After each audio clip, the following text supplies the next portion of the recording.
اس نے ایک سوال کیا کہ درگاہ میں لوگ جاتے ہیں اور اتنا یقین کرتے ہیں، اس پر آپ کیا بولیں گے؟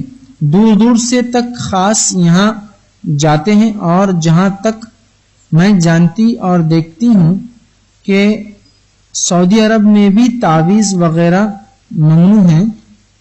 اچھا، بہرحال کسی نے ایک سوال کیا، دو ہے شن، کہ کچھ لوگ ہیں جو درگاہ سے بڑا عقیدہ رکھتے ہیں اور وہ درگاہوں پر جاتے ہیں، حتیٰ کہ دور دور سے آتے اور جاتے ہیں۔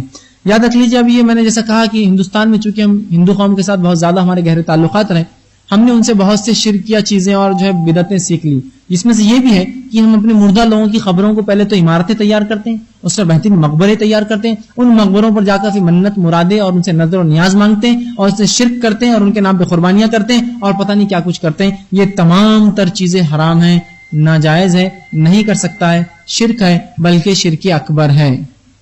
ٹھیک، اب لیکن بہرحال ایک طریقہ بن چکا ہے، کیا ہمارے بڑے غلط تھے؟ دیکھیے کون غلط تھا اور کون صحیح تھا، میں یہاں بولنے کھڑا نہیں ہوں، کیا بات صحیح میں نے آپ بتا دیا، جو گزر چکے جانے دیجیے، ہم زندہ ہیں، ہم کو اس پر عمل کرنا۔ تو لوگ بولتے ہیں ہمارے بڑے گزرے، ان کا کیا، ان کا جانے دو، وہ اللہ جانتا ہے، ہو سکتا ہے آخر انہوں نے توبہ کر لی اللہ سے، لیکن ابھی مسئلہ ہمارا اور آپ کا ہے، ہم جو زندہ ہیں، جو گزر چکے جانے دی، ہم کو اپنی زندگی اس کے مطابق گزارنا ہے، تو لہٰذا یہ عمل کہیں بھی درست نہیں۔ رسول اللہ نے جو اجازت دی وہ مقبروں پہ نہیں، درگاہوں پہ جانے کی اجازت نہیں دی، بلکہ قبروں پر جانے کی اجازت دی۔ قبر کو دیکھ کر عبرت یاد آتی ہے، مقبروں کو دیکھ کر، درگاہوں کو دیکھ کے عبرت کہاں یاد آتی ہے؟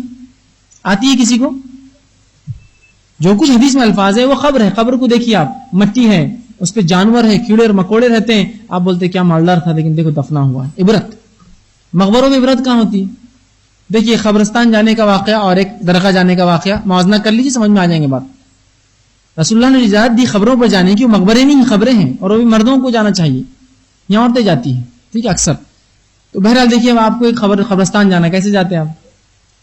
عاجزی کے ساتھ جاتے ہیں، دل میں آپ اپنے آپ سے پریشان ہوتے ہیں، دنیا سے بیزارگی کا اظہار کرتے ہیں، جا کر کھڑے ہوتے ہیں، اس کی مغفرت کے لیے دعا کرتے ہیں اس شخص کے لیے، اور اپنے لیے دعا کرتے ہیں کہ اللہ میرے اس معاملے میں آسانی کر، خبر ہے نا، یہ ہے نا۔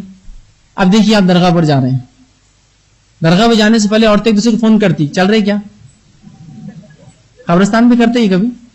تو تمہیں عبرت نہیں ہے، دنیا اور رنگینیاں ہیں، چل رہے کیا؟ ہم بھی جا رہے، ٹھیک ہے ہم بھی آ رہے، تو تم گیلا لو ہم سوکھا بناتے، مطلب تم کچھ تو بھی گیلا سالن بنا ہم سوکھا۔ قبرستان میں جا کوئی کھانا کھاتا ہے کبھی؟ ٹھیک ہے، پھر وہاں سے نکل کر تم کون سا کپڑے پہن رہے ہم کون سے پہن رہے؟ کیا کوئی قبرستان میں نئے نئے کپڑے پہن کر جاتا ہے کبھی؟ نئے نئے لباس پہنے جاتے ہیں، ٹھیک ہے۔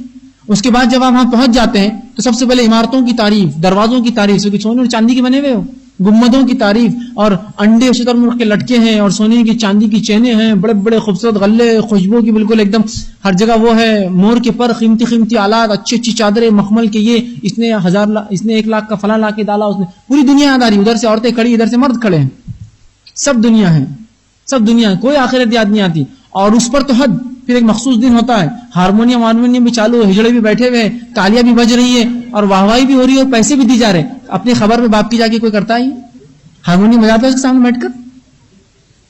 تو یہ خبریں دنیا یاد دلا رہی ہے آج کل، جبکہ خبر پہ جانا چاہیے جو آخرت یاد دلائے، یہ مقبرے دنیا یاد دلاتی ہے، اور انسان دنیا میں تصور کرتا ہے کاش میرا مقبرہ بھی ایسی بنے، کوئی اپنی خبر دیکھ کے بولے گا میری خبر ایسی بنے؟ تو ہم کو جو اجازت ہے صرف قبروں پر جانے کی، وہ مردوں کو مقبروں پر جانے کی اور درگاہوں پر اجازت شریعت نہیں دی، اس لیے کہ قبر پہ جانے سے عبرت حاصل ہوتی ہے، مقبروں پر دنیا یاد آتی ہے۔ آگے انہوں نے سوال کیا کہ